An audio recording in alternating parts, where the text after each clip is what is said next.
Mhm. Mhm. Jan, thank you so much for doing all this and for everything. Jan's been such a path breaker for this whole project for years and years and years. Yeah, bravo to both of you for all the work that you've done. So I'll kick us off. Let's get us started. Good afternoon, everyone, and people are joining as we speak. I'd like to welcome you to our webinar this evening. It's titled A Well-Perfected Organization, the Underground Railroad in Oneida County, New York. My name is Elena Millette. I'm a planner with the Tug Hill Commission, and I will be your host for the next hour or so. And this webinar tonight is part of a three-part series on abolition in the Underground Railroad.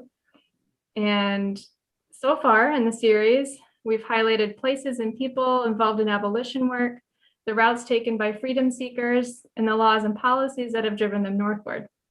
So today, the panelists that we have with us, Judy and Jan, will be providing an overview of a current survey of Underground Railroad sites, abolition, and life in 19th century Oneida County. So for those of you who do not know, the Tug Hill region covers 2,100 square miles in portions of Jefferson, Lewis, Oneida, and Oswego counties.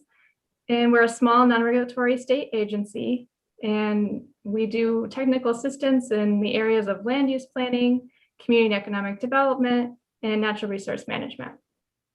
And most recently, and some of you might have been on some of our previous webinars, we've been partnering with organizations and individuals to highlight history on Tug Hill. And so if you haven't had a chance, I highly recommend going to the Commission's YouTube channel to watch the other webinars in this specific series, which are titled The Rise and Fall of the Florence Settlement, and the second one, which was the Underground Railroad Routes Through the North Country. And I'll add a link to those in the chat box, so you guys can check that out if you're interested. So a little bit of housekeeping. For the webinar, you are all muted and your video is turned off as well. If you have any questions, feel free to drop them into the chat box. We'll have a question and answer period at the end with the panel.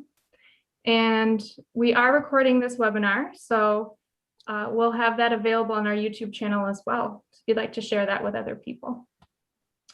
See him drop. Oh, Jennifer just dropped the link to the YouTube channel in the chat. So now, without further ado, I'd like to introduce our first speaker in the panel today. It's Judith Wellman. Judy is a professor emerita from the history department at SUNY Oswego, and she's the principal investigator of Historical New York Research Associates. She works on historic buildings in New York State related to the Underground Railroad, African American life, and women's rights. So Judy, the floor is yours.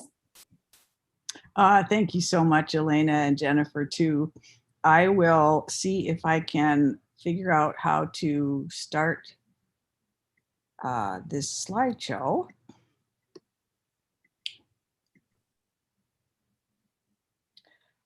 This is a program that comes out of a project that Jan and I are working on, and also Dierdra, who you will see, and Mary Hayes Gordon, who were not able to come tonight, but we do have their slideshow, so we will talk a bit about them.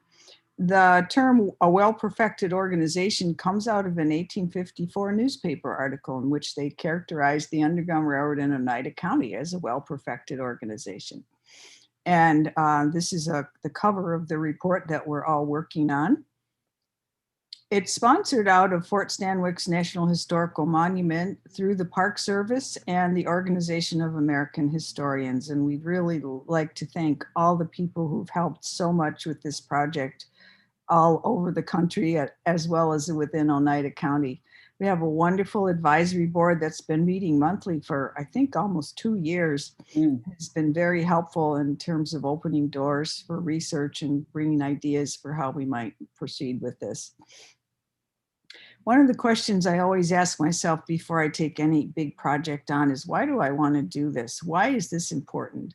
And to me, this study of the Underground Railroad in New York State is so important because it asks all of us right now to think about what we want to make this country in the present and the future.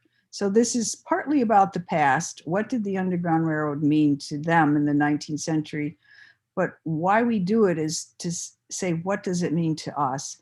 And I think in two ways we share a commitment both to the ideals of equality that this country's founded on, and the Declaration of Independence goes right back to saying we hold these truths to be self-evident that all men, and we hope women too, are created equal. And it also comes in the 19th century, and I think for many of us today, out of a moral commitment to creating a community in which everyone is respected, in which we love our neighbors as ourselves.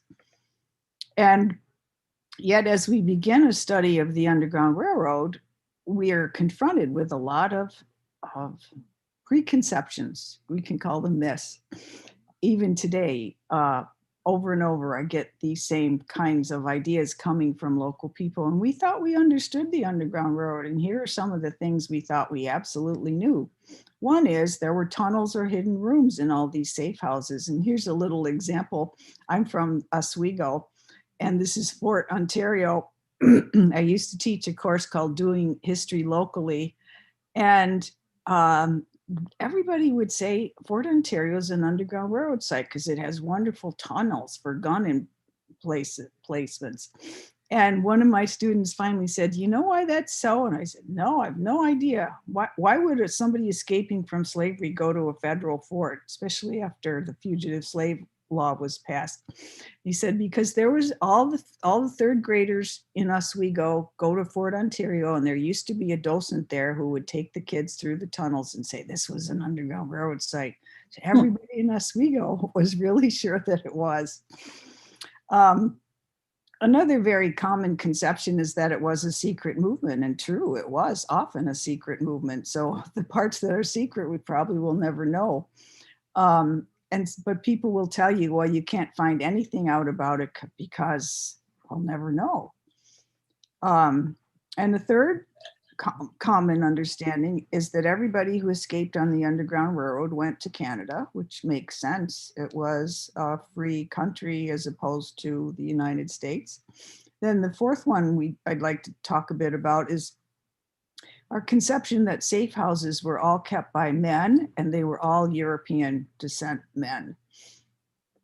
So as we look at research in Oswego County and elsewhere, we realize every one of those assumptions may partly be true. There might have been a hidden room somewhere. And certainly part of the Underground Railroad was secret, but we also challenge every one of those assumptions. And one of the reasons is we start with a slightly different conceptual framework. Often people think of the Underground Railroad, and I'm sure everybody here probably can talk to local people and they'll tell you, yeah, that house had a secret tunnel or a room behind the fireplace, and it was an Underground Railroad site. But the National Park Service has for about 20 years been defining the Underground Railroad not by safe houses in upstate New York or wherever else, but by this definition: resistance to enslavement through escape and flight through the end of the Civil War. What that does, resistance to enslavement through escape and flight, is put the beginning of the Underground Railroad on the people who escaped from slavery. They're the center of the story. And they started the Underground Railroad because if you think about it, if they hadn't escaped, there wouldn't have been any safe houses emerging to help people. And by putting the freedom seekers, as they're often called, at the center of the story, it opens up a whole lot more possibilities for identifying sites relating to their stories on the landscape. So it becomes not only safe houses kept by white people, but every place they escaped from, all the routes they took, railroads, canals, roads, where they may have worked, churches they may have gone to. And it opens up a whole sense of the network that's focused on the lives of people who escaped from slavery. For this survey, we've got essays on 69 sites, and we probably could keep going and do many more.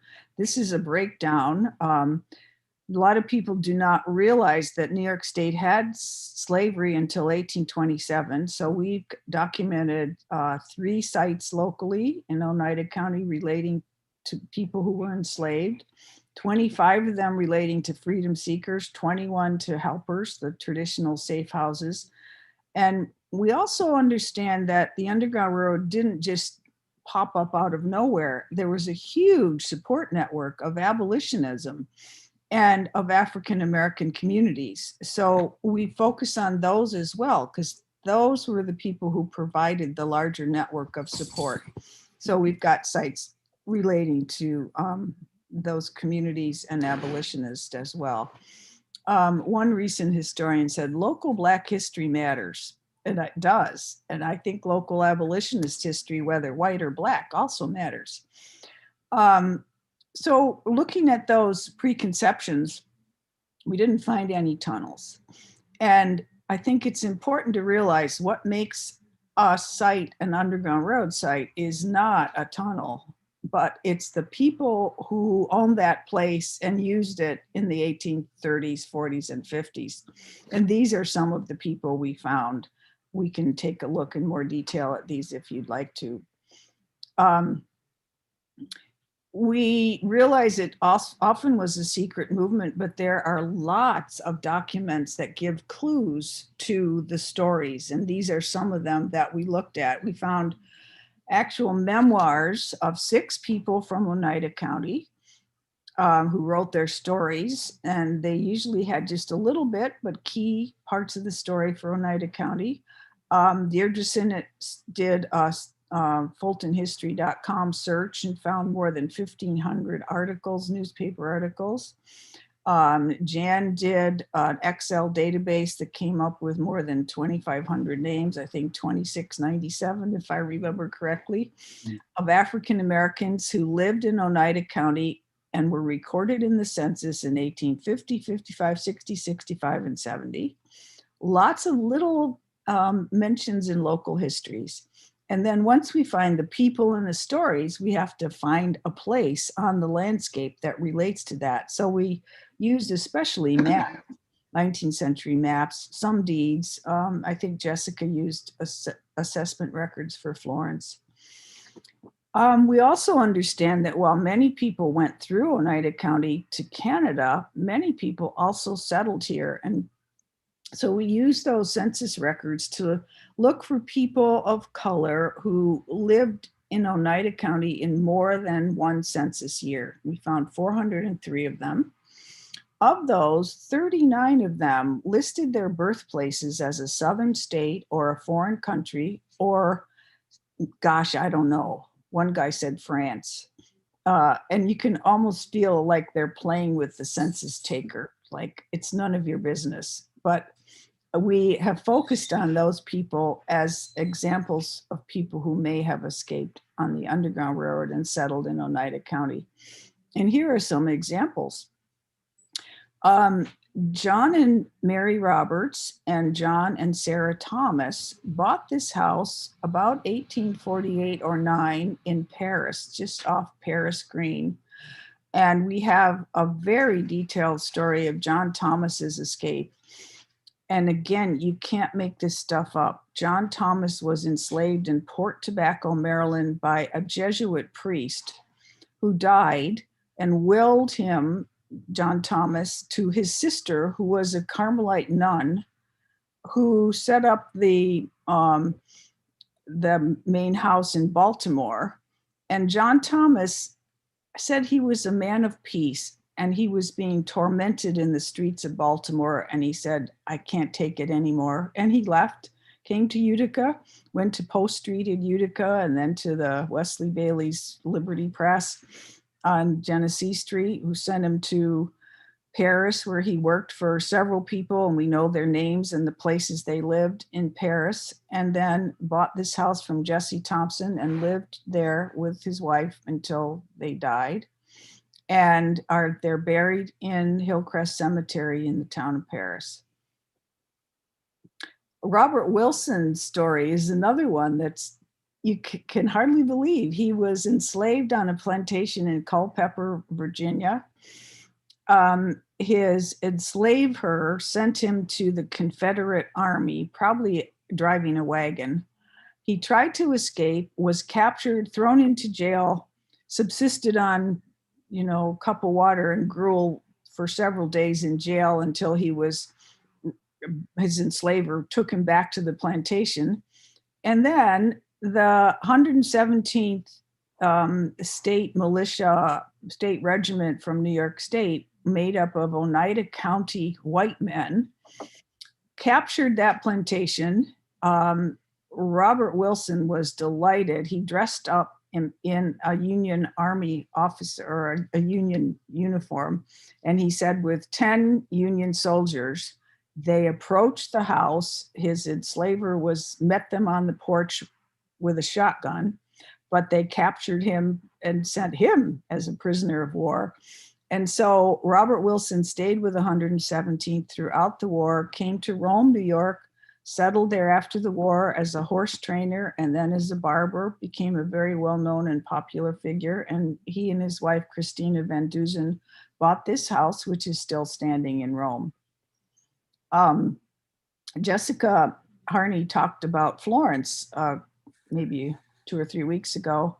And one of the people who lived there was Walter Hawkins, who became very well known. He wrote or told an as told to autobiography, but he left Florence after the passage of the Fugitive Slave Act because he was fearful of being recaptured, moved to Canada, and became a bishop of the British Methodist Episcopal Church. We know also now that all kinds of people, it wasn't just white men who were providing assistance, all kinds of people supported the Underground Railroad. And interestingly enough for us here, we found some Native people as well as men, women, and children. The Brothertown and Stockbridge Indians, who had come from New England and maybe northern New Jersey as well, in the 1780s, set up the Second Baptist Church west of Albany and have several cemeteries in Oneida County. One of the historians, and he's labeled as the famous Oneida historian, DeWitt C. Hadcock, that should be C-O-C-K. And I thought, Oneida historian, Oneida County, he's white. He's listed on the Onondaga homelands in a list of Native people, enrolled Native people in the 19 teens.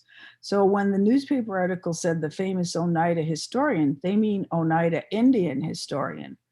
And he gave a really detailed, interesting, I think somewhat exaggerated, but description of this cemetery. And he mentioned the names of several people of African descent who were buried there. And we know Paul Cuffey Jr. wrote an autobiography, for example, so we know something about them.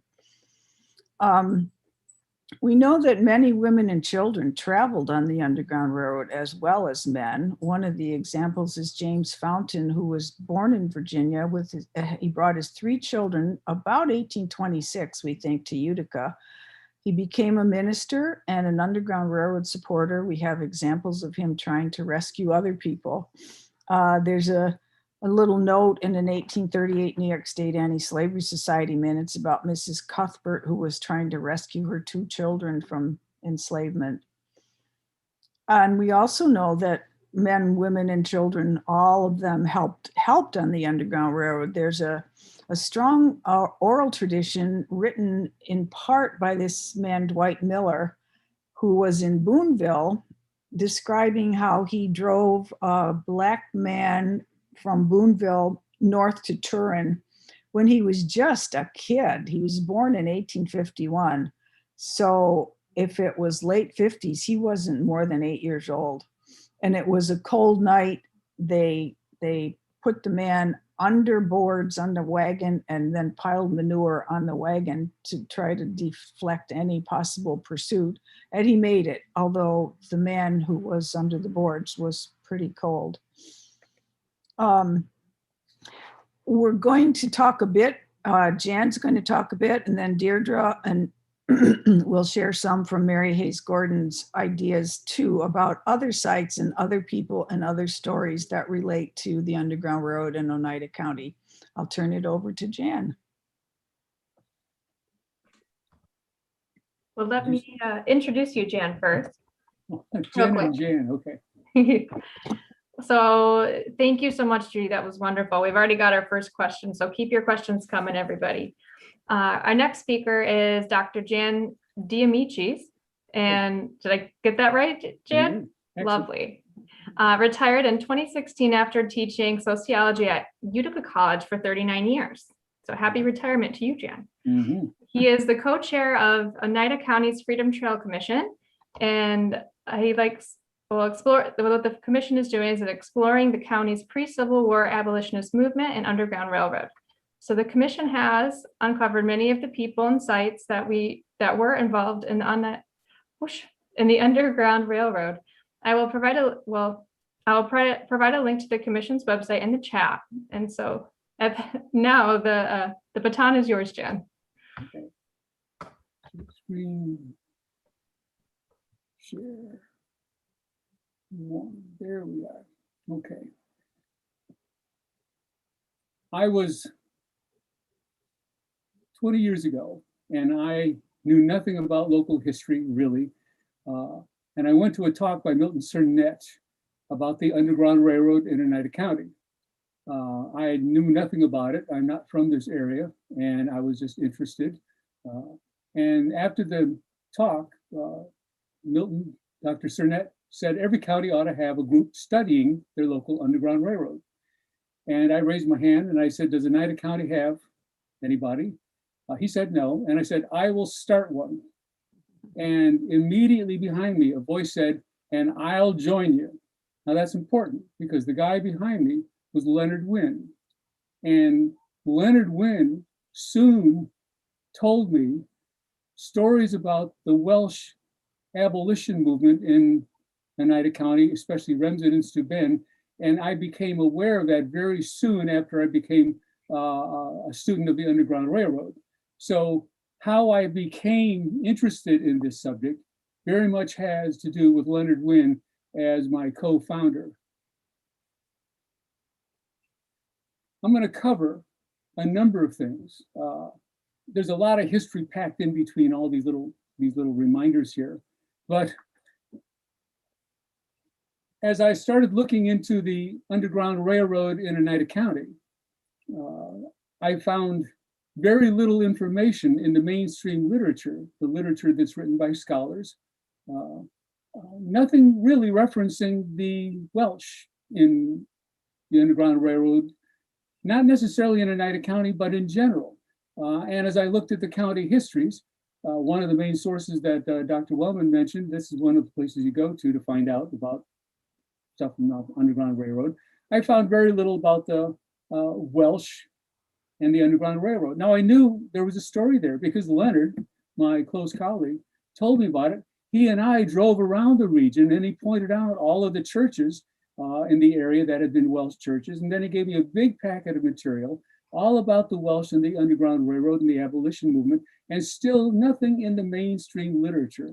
So I start looking further and further into this and start to find that Everett was not just a preacher, but his influence went way beyond his preaching at Capel Uka, it's called, and loosely translated, it's the mother church, or it could be the Union Church, because at one time it was the main church for several different denominations of various Welsh Protestant religions until they split off into their own. So the mother church, if you will.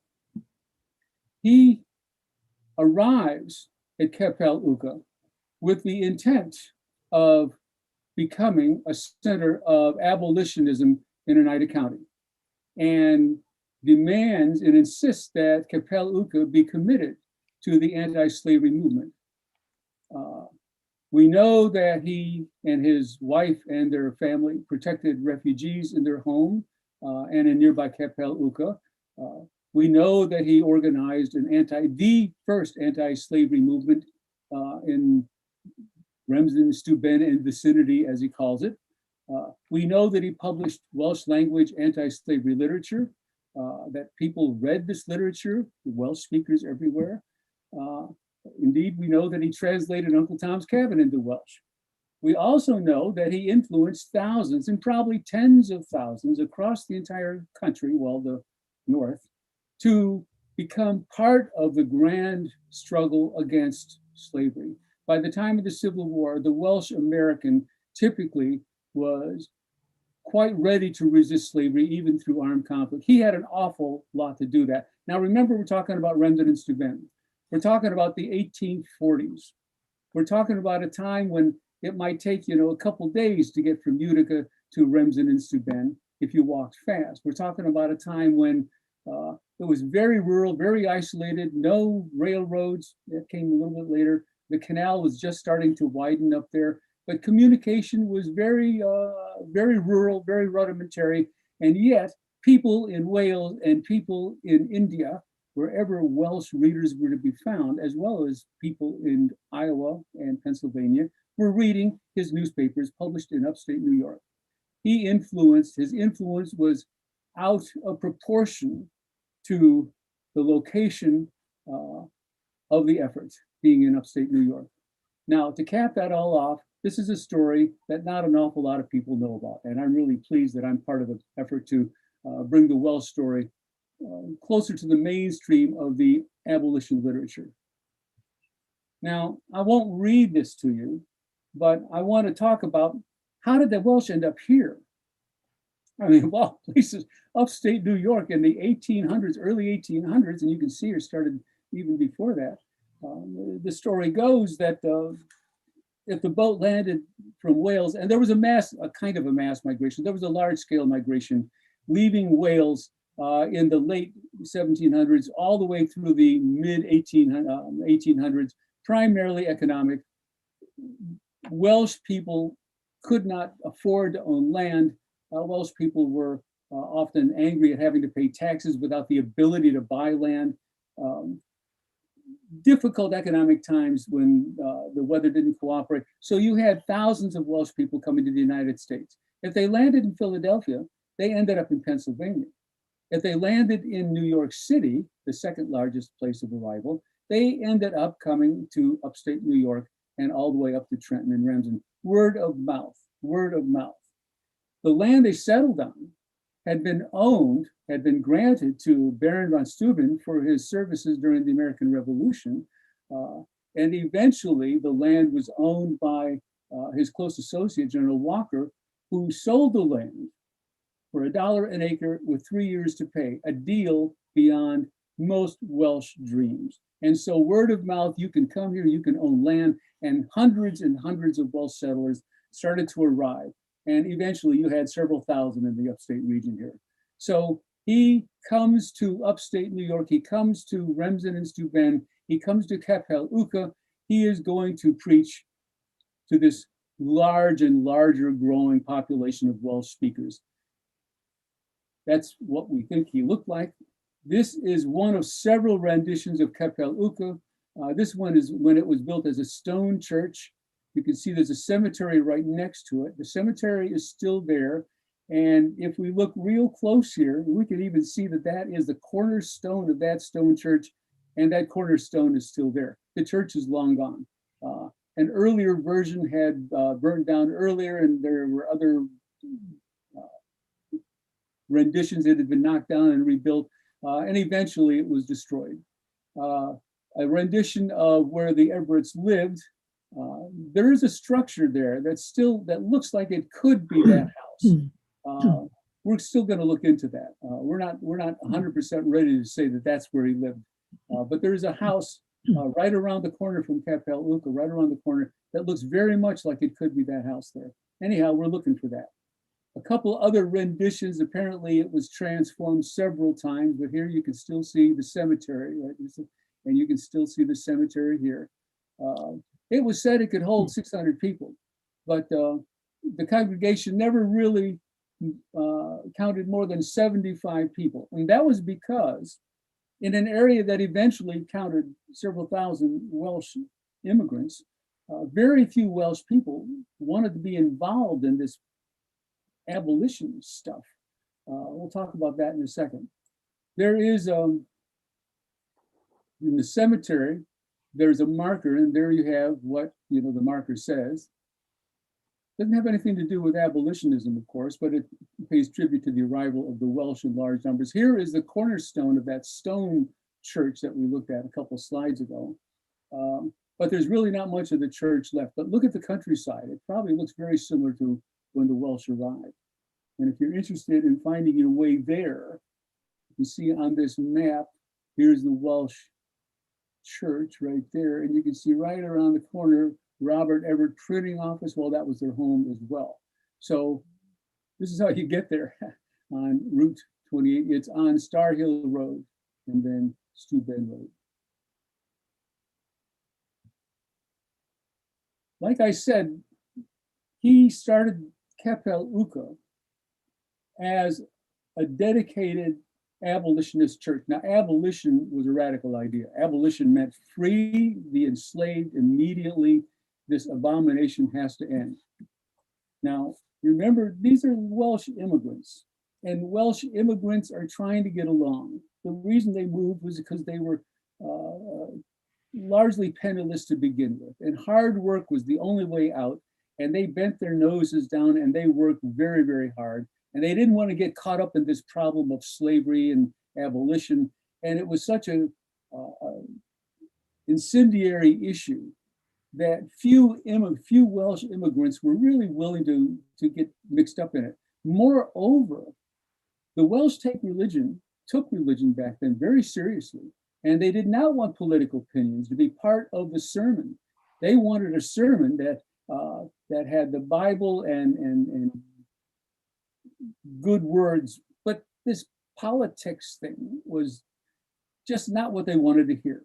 And so Robert Everett had a dedicated congregation where he was free to speak this way. And other people found that offensive. And you can see that he was sometimes, punished in ways, and yet he continued on. And eventually he won out.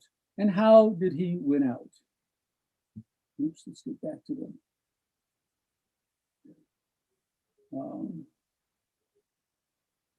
One way he wins out is he starts to organize campaigns. And one of the campaigns is to distribute abolitionist literature. He would print tracts, he would print brochures, if you will. He had a printing press. And here you have people who have assembled, and this is Capel Uka, they have assembled to dedicate how many days they're going to spend walking around or riding a buggy, walking around the hills of Brendan and Steuben, distributing abolitionist tracts or petitions or newspapers or whatever. In this case, circulating petitions would have been one of the main ways to spread the word. Put your signature on the line there. And you can see right at the very top there's Robert Everett. But most poignantly, remember I said this is an Underground Railroad Center as well. Here you see at the beginning of the meeting, and I'll read this out, doggone it. George French, a fugitive slave from Tennessee, gave a short sketch of his life, family, and escape from slavery, followed by Mr. George Lawson. Well, that's pretty good evidence. As Judy was saying, you look for a document, you look for contemporary evidence, and these are people, look at the Welsh names, right? The Roberts and Griffiths and Griffiths. Now, the Everetts extended their influence far beyond Remsen and Steuben by printing Welsh language literature. And Welsh language literature, for instance, you would print a sermon that you gave. You would print up a speech that someone had made somewhere, and you would distribute these as handbills. But most important, you printed newspapers, because newspapers would be distributed on a regular basis. And Robert Everett, shortly after he arrives in 1838 in Steuben, which is where his home was, he establishes a printing press with the help of his family, because it's not a one-person operation. He had his sons and his daughters who would be involved in setting the type, who would be involved in proofreading, who would be involved in getting on a horse and riding around, and all the preachers would get free copies, and he would drop them off here and drop them off there. And one account that we have is that Elizabeth inherited a good deal of money from an uncle back in Wales before they immigrated. Now, the amount of money is uncertain. It was expressed as $3,000, but why would he leave dollars to a relative if he's living in Wales? You leave pounds. If it's 3,000 pounds, today that's worth about $450,000.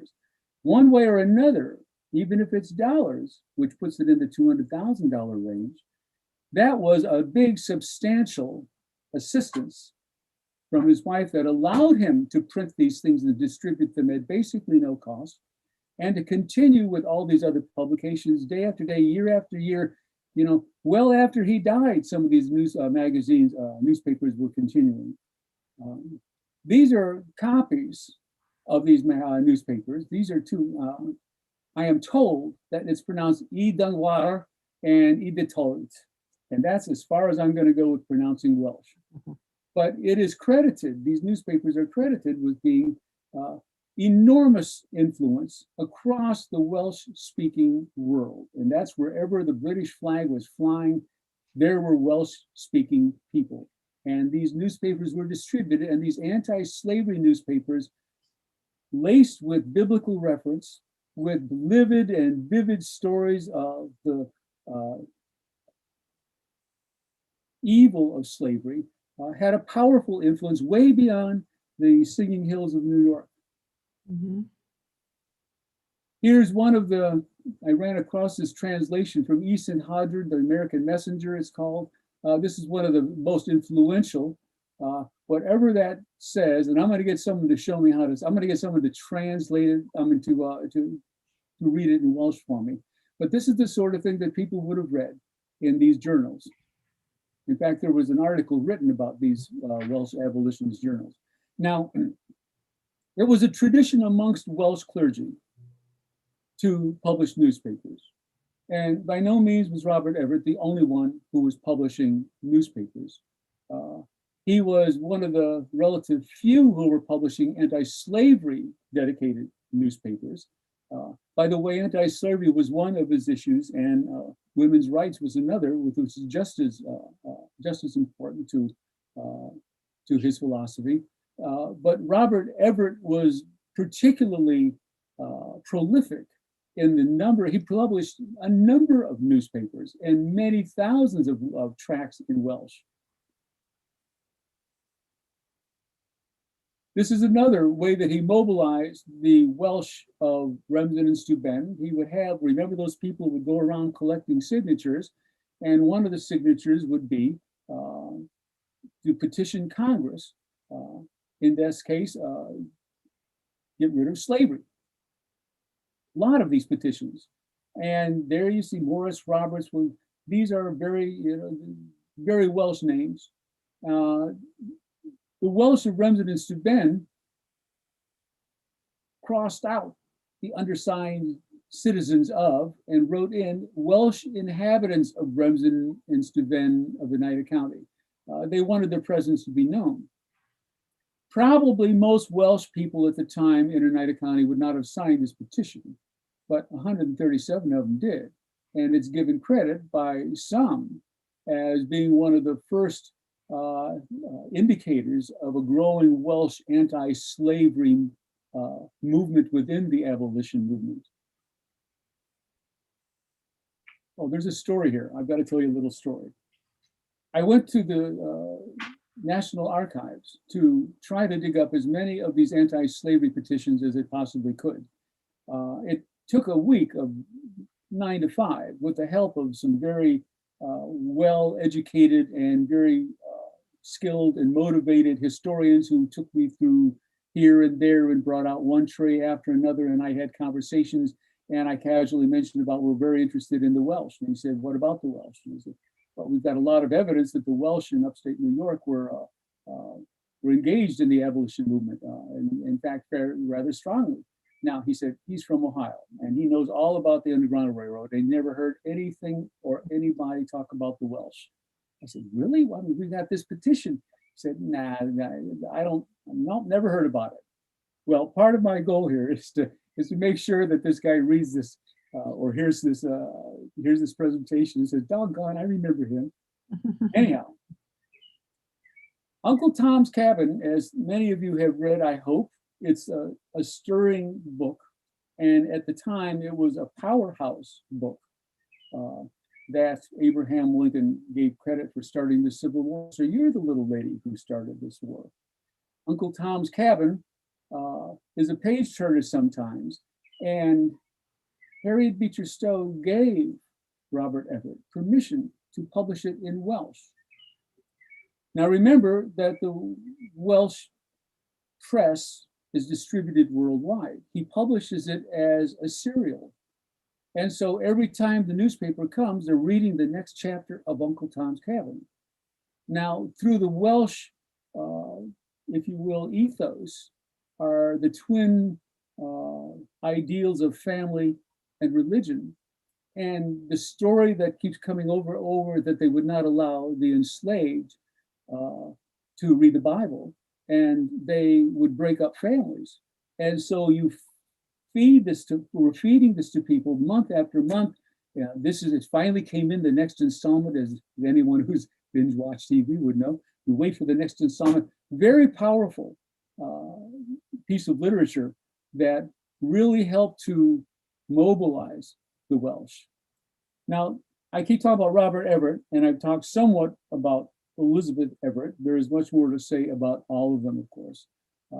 But they had 11 children, and look at the things that their children did. And one of the things that really grabbed me is John and his wife, Sarah, here. They moved to Osawatomie, Kansas during the Bleeding Kansas period just before the Civil War. I mean, talking about putting your life on the line for what you believe. But look at the kinds of accomplishments that all of these people did. It was with the help of a strong, focused family, organized around a strong, focused church, that allowed him the ability to establish an abolition movement in upstate New York, and then to extend its influence across the entire country. An outsized influence, I like to say. I mean, from this little old place, Remsen-in-Steuben. So the significance here, I think I've hit on pretty well. One of the things that I really want to hit on are two things. First of all, it's a story that's largely overlooked. But second of all, at least two freedom seekers got away there, and probably a lot more. Well, that's all, folks. Thank you very much, Jan. And we've got some more good questions in the chat for you when we get to that portion. Our very next segment is actually pre-recorded, but I will still introduce the speaker that we have. Her name is Dierdra Synon, or Synon, who provided a pre-recorded presentation. She is a writer, activist, and community historian, and she has been speaking nationally about the history of abolition in the Underground Railroad in Utica.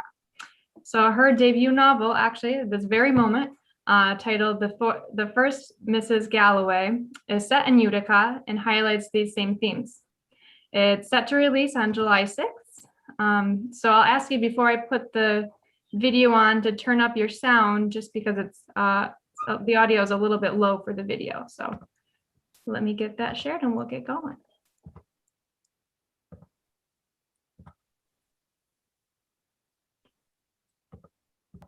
Okay, here we go. Hi, I'm Dierdra Synon. I'm one of the historical consultants for the Fort Stanwix Underground Railroad project that's doing a survey of Oneida County's history of helping freedom seekers free themselves from enslavement. And I'm going to talk about Post Street, which is a very small street in Utica that still exists, though with no old buildings on it whatsoever. But when it was active, from the very beginning of the 19th century all the way through to the beginning of the 20th century, it was a home to many people, black and white, native, Jewish immigrants, widows, mixed race families everybody living in very close quarters.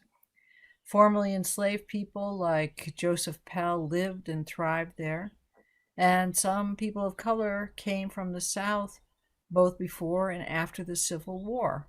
Women took in laundry, others sewed for their keep. Some people got involved with illegal activities, others launched businesses.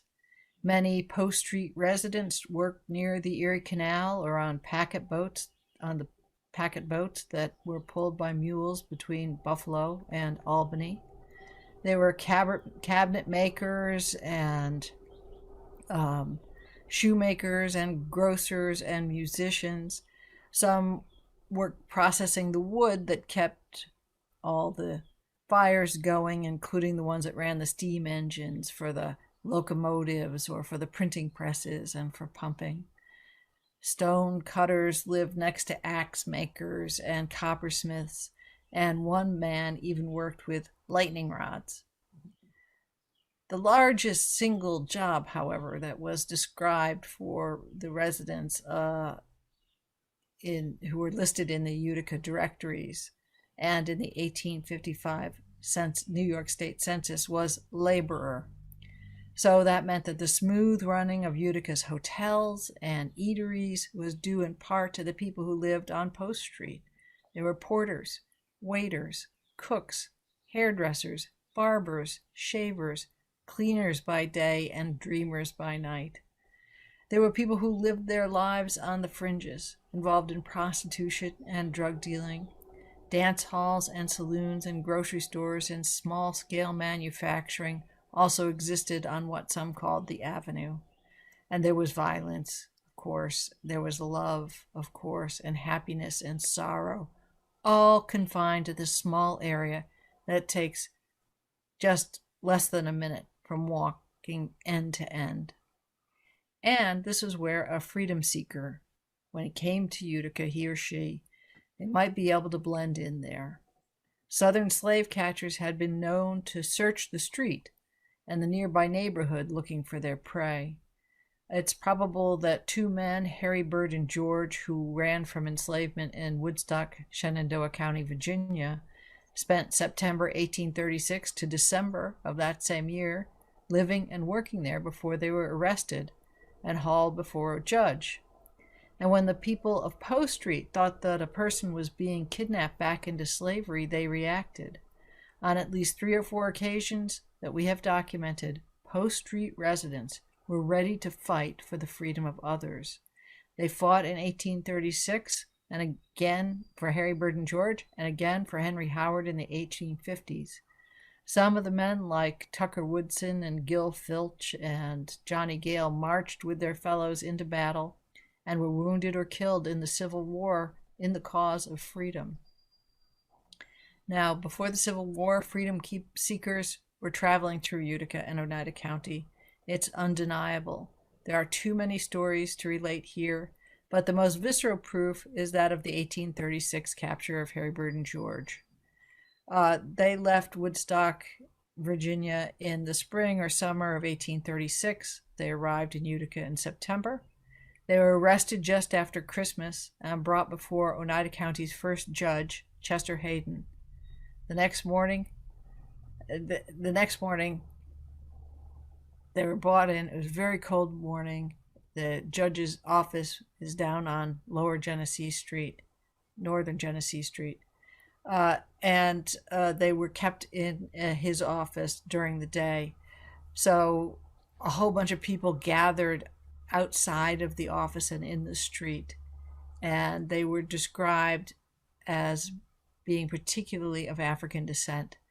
And they and the two fugitives fought the people who were keeping them, who had captured them, and they escaped.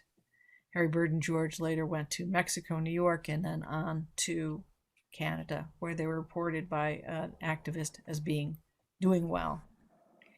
And there's an earlier reference to people running from enslavers in a letter from the 1833-34 abolition versus colonization debate meetings that had been written by a man of color. And this letter says, "There was a colonization trick played off on 3 of our most ignorant colored men. They were invited to call and see Mr. Danforth," and he was supporting the colonization side of the debate. And accordingly they called upon him.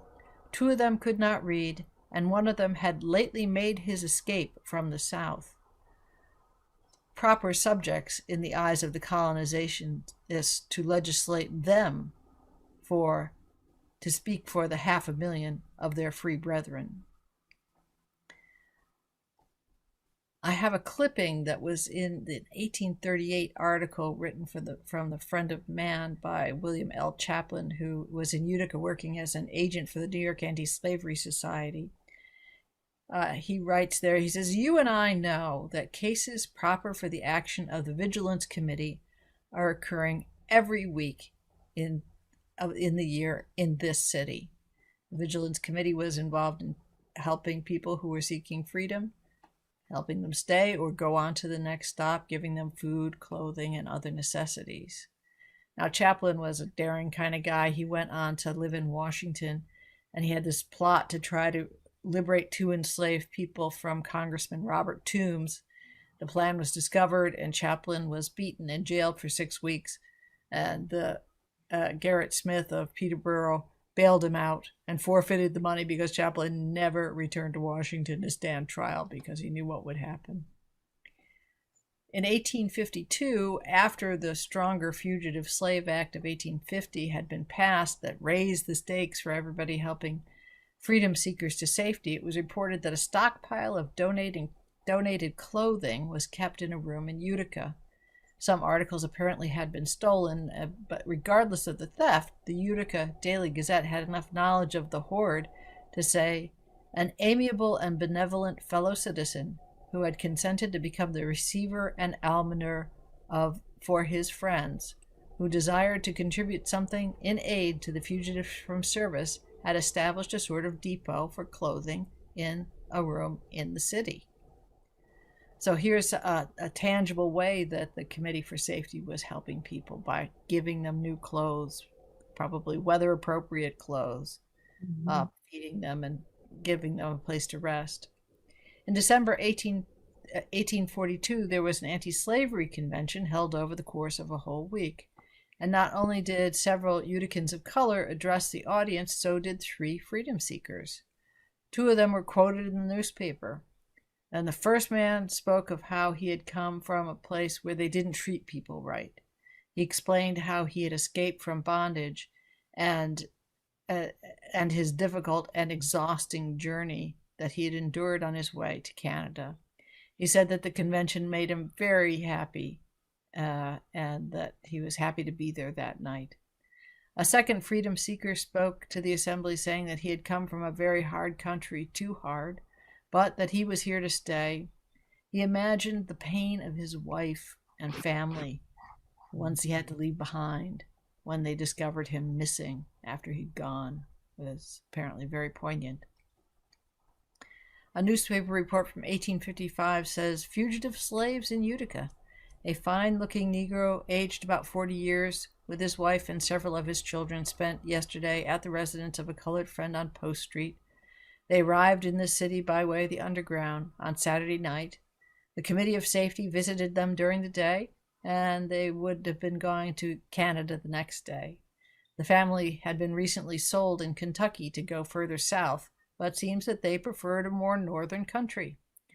Nobody feels sorry that this family are redeemed, regenerated, and disenthralled.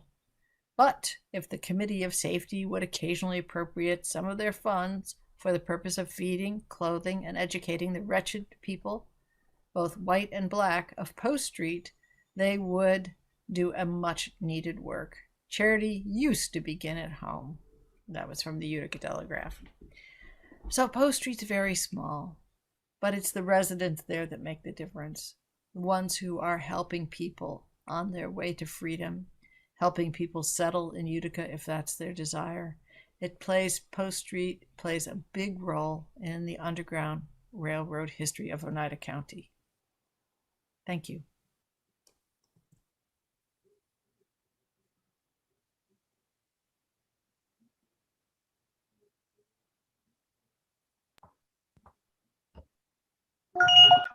History on Post Street there. Our last speaker, as Judy had mentioned at the beginning, won't be joining us today. Judy and Jan, would you guys still interested in presenting her presentation? Yeah. I suppose it probably couldn't hurt to introduce Mary, even though she can't be with us today since she did the work on the presentation. So Mary Hayes Gordon, she's co-chair of the Oneida County Freedom Trail Commission and has a strong interest in the connection of the work of women and the impact of literacy and education in the Underground Railroad and abolition movement. So let me share her presentation and Jan and Judy will work on that together. We'll move through this fairly quickly because we're a bit behind time and I don't want to take people's times. We'll try to do it in 7 minutes. How about that, Jan? 7 minutes? Okay. And I think you should lead off because I think some of this, the first part to a large extent, plays right into the work that you've done. Right. Mary has done a lot of work on women and abolition and the Underground Railroad in Oneida County. Just go ahead. You can go through these fairly quickly. A lot of migration to Oneida County came from New England, and they often were strong Congregationalists coming from New England. Some came as Presbyterians from Pennsylvania, and this became a hotbed of revivalism and Protestant revivals.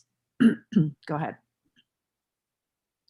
It was part of the Second Great Awakening. There were revivals from 1799 in Oneida County, as there were across the country.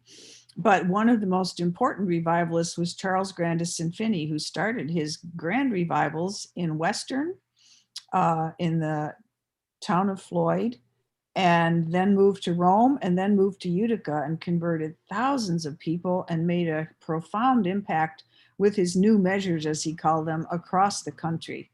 Go ahead.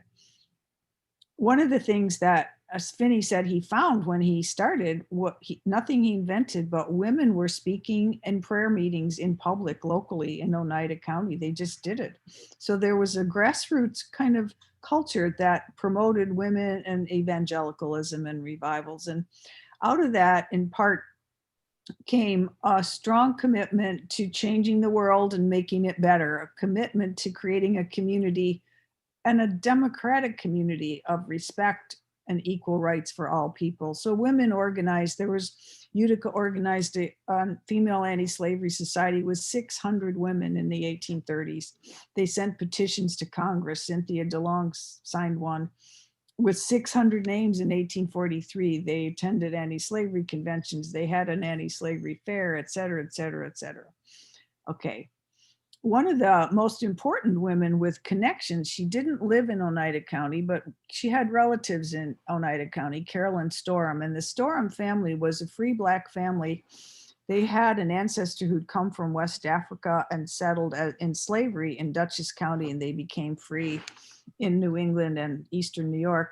The Storm family settled, some of them in New Hartford, some of them in Jefferson County, some of them in Buffalo, some of them in Chautauqua County. And Carolyn Storm, on a visit to her relatives in New Hartford, met a handsome young man named Jermaine Logan, who was attending Beriah Greene's biracial Oneida Institute.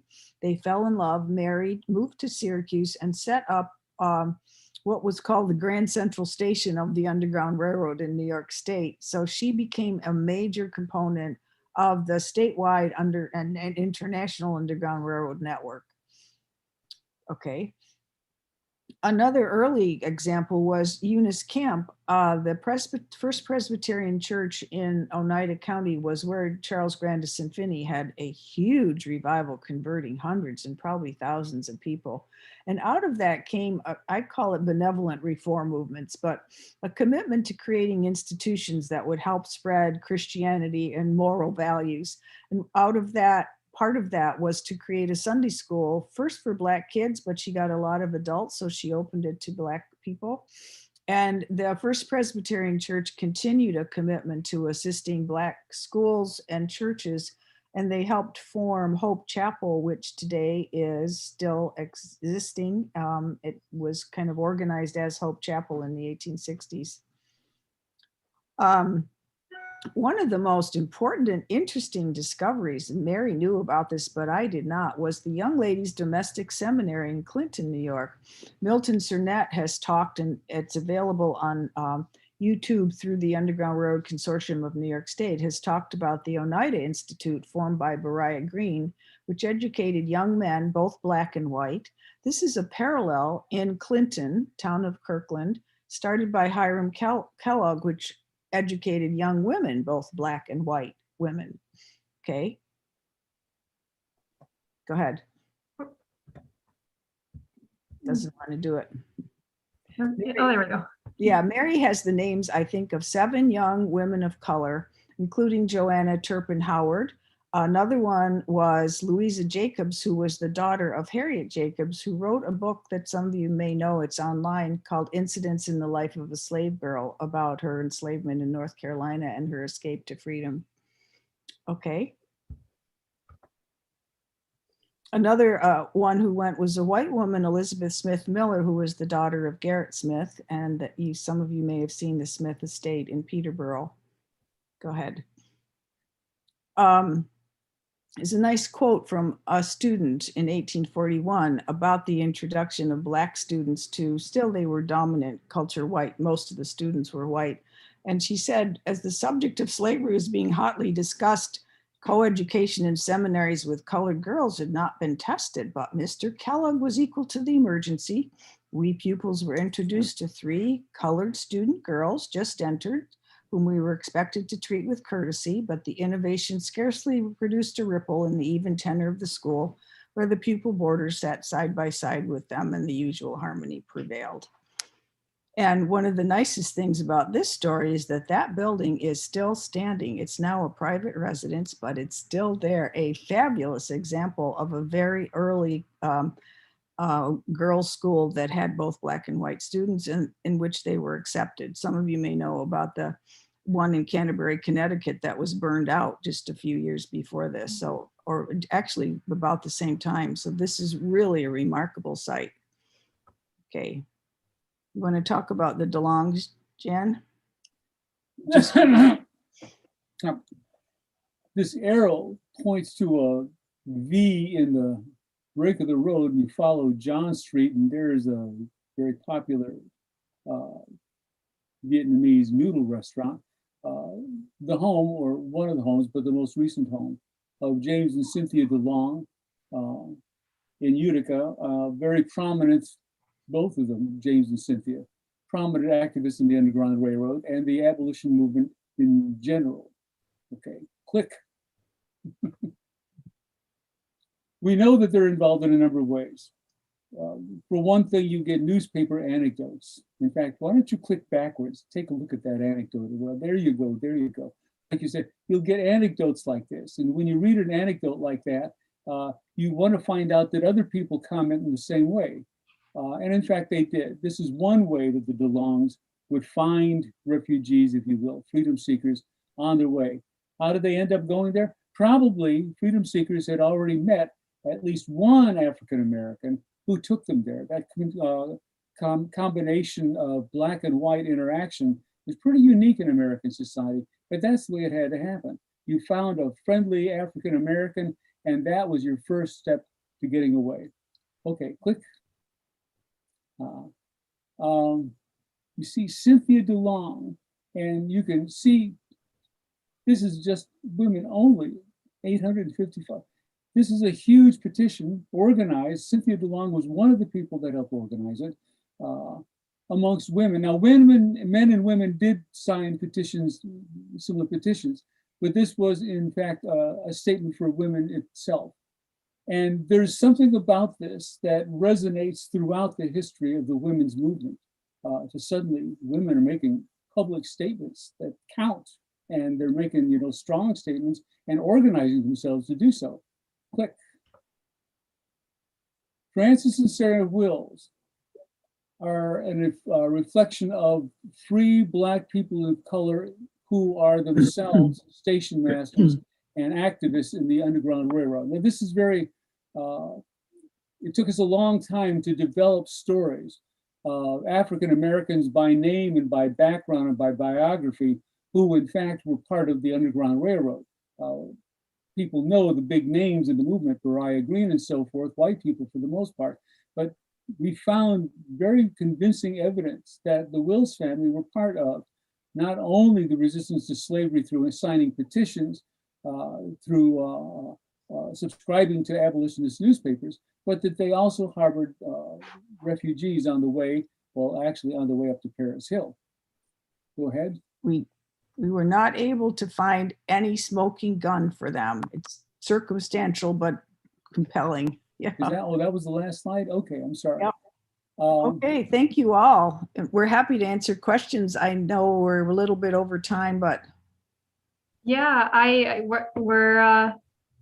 if everyone can still stay connected, we'll go into the question and answer period. So, I mean, again, thank you, Judy and Jan, for your presentations, and also to Dierdra and Mary for putting together their own presentations. Let me say that we'll have our question and answer period now. And if you have any comments, questions, or a resource that you want to share, feel free to drop it into the chat. I'll go through, we've got a queue of questions so far, so I'll go through those one by one. But also if there's anybody who wants to raise their hand and ask a question out loud, feel free to do that as well, and I'll call on you. So our first question, heading back to the start of the chat, is from Beth. Beth asks, when a formerly enslaved person died in Oneida County, was he or she buried in an integrated cemetery? I can take that. The most exciting one is the one Jan knows about too, in Paris. There are, I think, 7 freedom seekers buried there. 2 of them are named. But I was really pleased and surprised. There are so many people of color, some freedom seekers, some free people who were born free, who died and were buried in the Rome Cemetery. And also, is it Forest Hills, Jan, in Utica? Yeah, Forest Hills. One of the things that we did not have time to do, but would be so much fun, is we've got names of most of these people, or a lot of people that we know that are buried there, would be to find their graves and to mark them and to do, interesting cemetery tours, because there are a lot of fascinating people buried.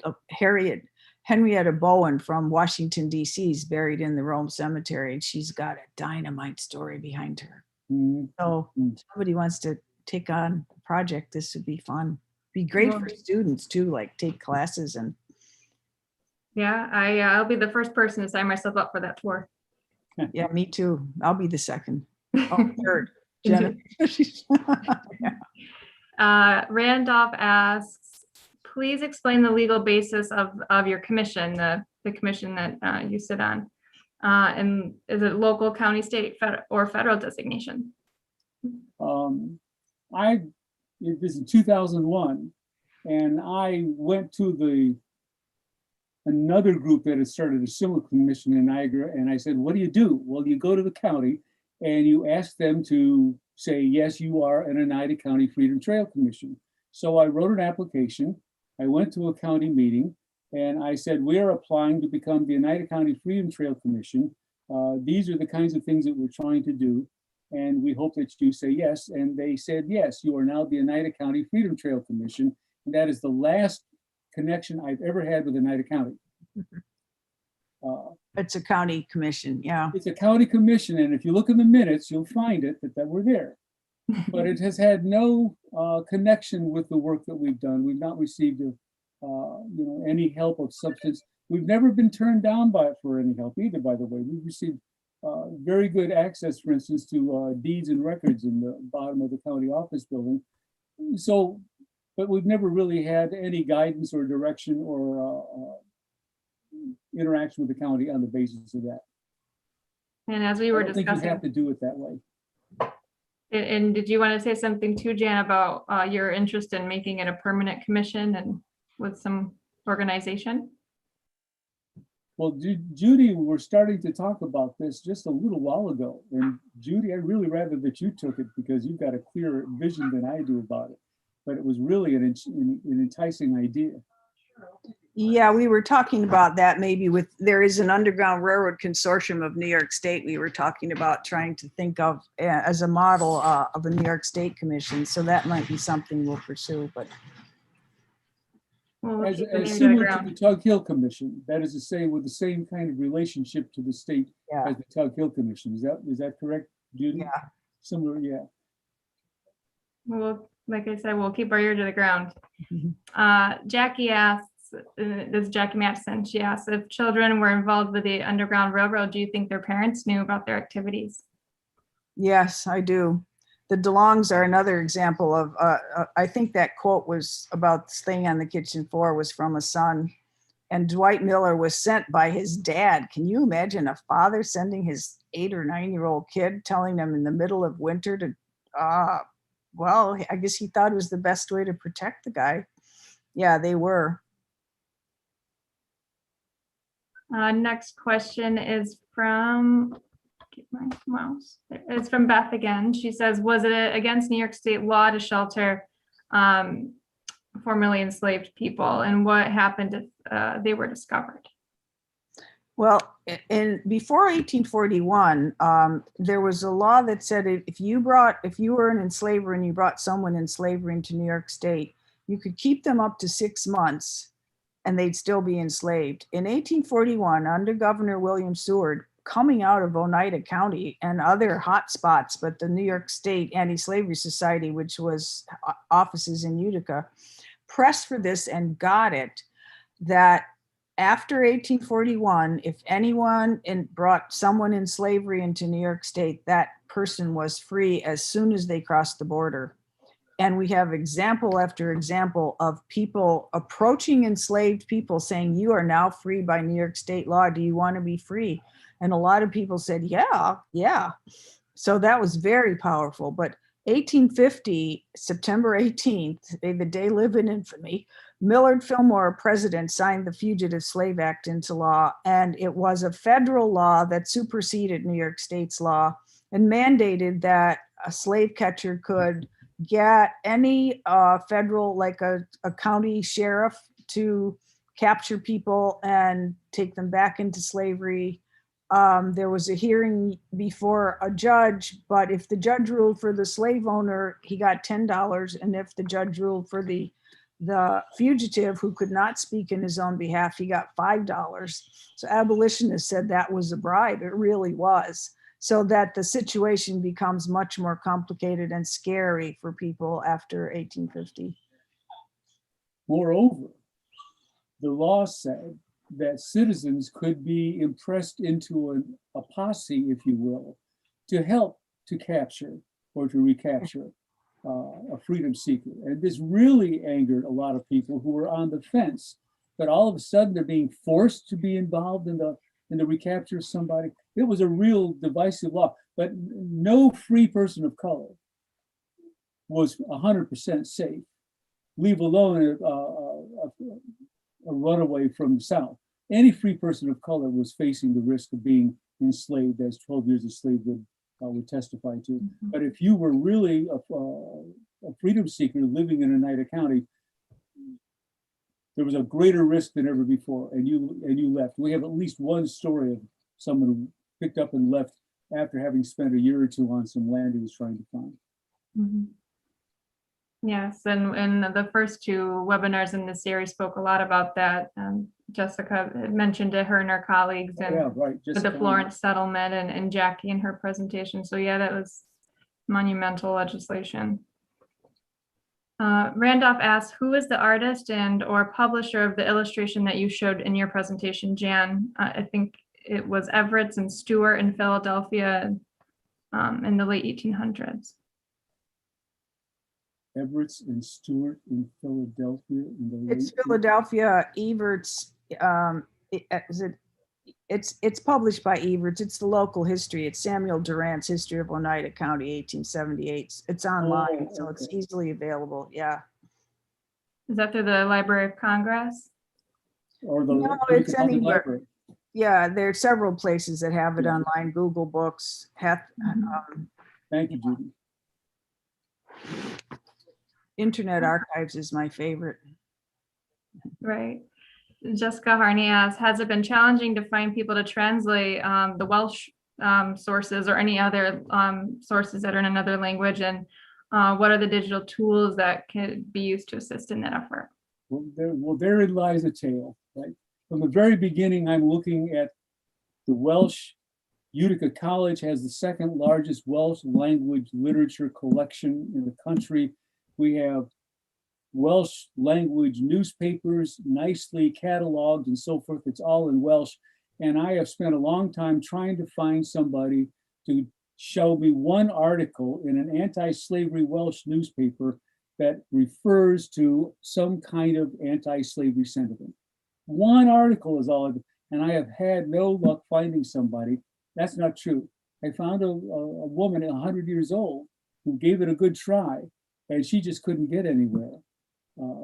I've run into several possibilities, but so far no luck. But I have a good, strong hunch that the St. David's Society is going to have their annual meeting of the Welsh North American Association in Utica in September. I'm going to be giving a walking tour then, and I've been talking with the organizer. Can she find someone who can translate? And she said, here's the guy to talk to. So I may be closing in. But So no. this is a plea for anybody out there who'd like to help with Welsh translations. Call Jan. Yeah, call Jan. Now I did put it through Google Translate, and it took some words that I knew what one translation was, and I put them in there, and it was garbled, leave alone a sentence. There was no way Google Translate was going to work. So I tried. From Milton Cernet, we, and apologies if I'm mispronouncing your last name, Milton. He says, hello, Judy and Jan, wonderful presentations. I'm impressed with the research you have done. What would you say is the most surprising single find about the Underground Railroad in Oneida County that you've come upon? And then he's got a second question as well. I'd like to, maybe Jan has an idea too, but I think the most surprising one for me was the Brothertown Stockbridge burial ground and the stories related to that, which we do need to, that would be fascinating to follow up. We had one Brothertown Indian woman contact us after this and with a family story she had about her own family, but we'd love to know more. So anyone's got ideas, send them on. Absolutely. Jan? Well, it's because I keep telling people about this that it must be one of the most surprising things, or one of the most interesting things, is that we have been able to identify at least 250 freedom seekers through the US and New York state censuses of 1850, 55, 60, 65, and 70 by tracking them, because these censuses will list you by, quote, race, unquote, and they will list you by your place of birth.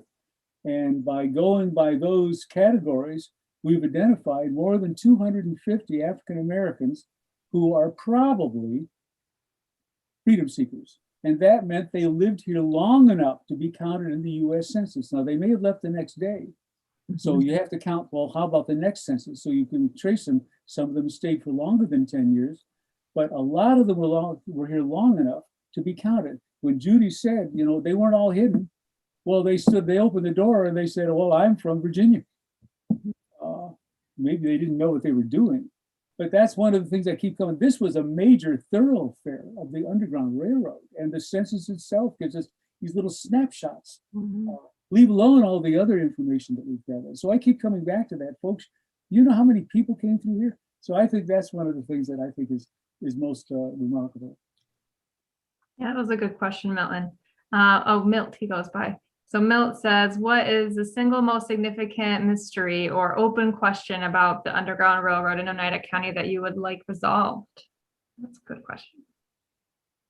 I've got an answer for that one too. Probably Jan does too, but I think, I don't know why I was surprised, but there are probably 5 different very elusive networks.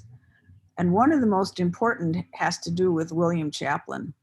After he moves to Washington, D.C., he's working with Garrett Smith and with the Albany Patriot newspaper in Albany to recruit people that he sends north on the Underground Railroad. And I think a lot of them are coming right to Oneida County. We've got a lot of people who list their birthplaces as Washington, D.C.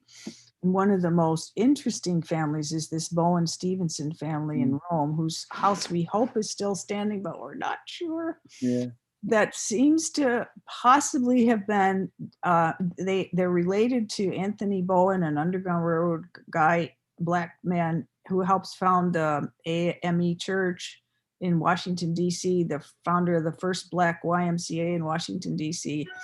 His mother, Henrietta, and his sister, 2 sisters, and Sally Bowen Stevenson's husband, and their eventually 10 kids, settle in Rome right between the canal and the railroad, and seem to have been part of a specific Underground Railroad network that connects Washington, D.C. with Utica, Rome, and farther north.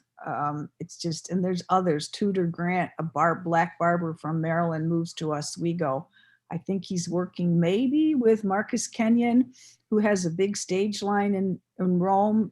It goes right to Oswego. He's very active in the Underground Road, and he eventually gets the contract for the Pony Express overland to California, and also to the overland route from ships that would take people to the Isthmus of Panama and then pick them up. I mean, so he becomes a national stagecoach figure. And there's just little hints, and oh, if we could just find some better connections, it'd be wonderful. So there's a lot of work left to do for anyone who'd like to, work on Jump it. on board. Yeah. What about you, Jan? It was probably about 15 years ago. Yeah, about 15 years ago. And I got a phone call.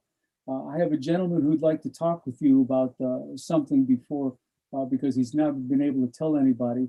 And it has something to do with a former slave, something to that effect. And so I went to visit, and it indeed was an elderly gentleman. And there was, his son or something like that. He's got something he'd like to tell you.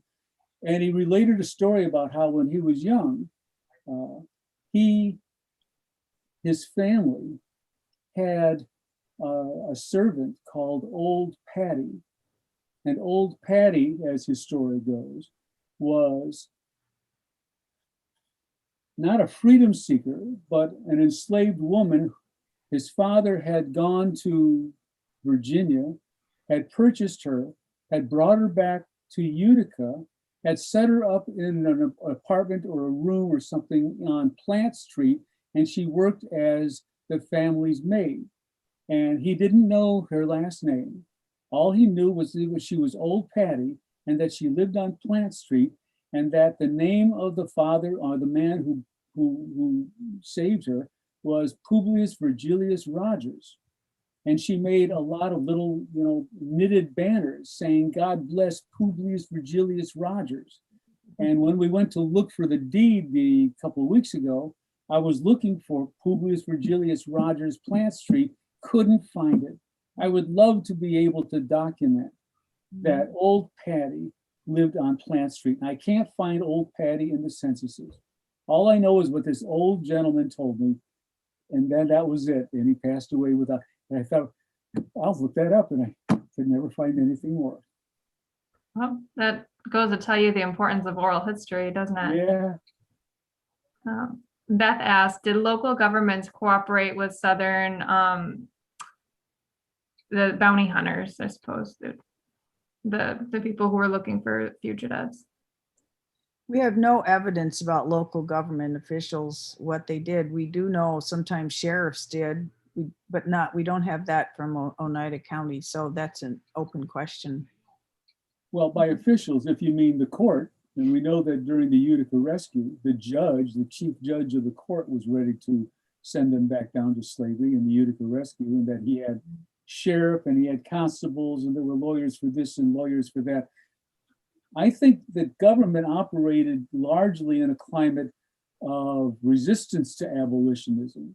And I don't think there was a general pattern of cooperation anywhere with abolitionism. I think, in fact, they might have been eager to enforce the law, if anything. But like Judy says, we don't find any evidence of other kind of government cooperation.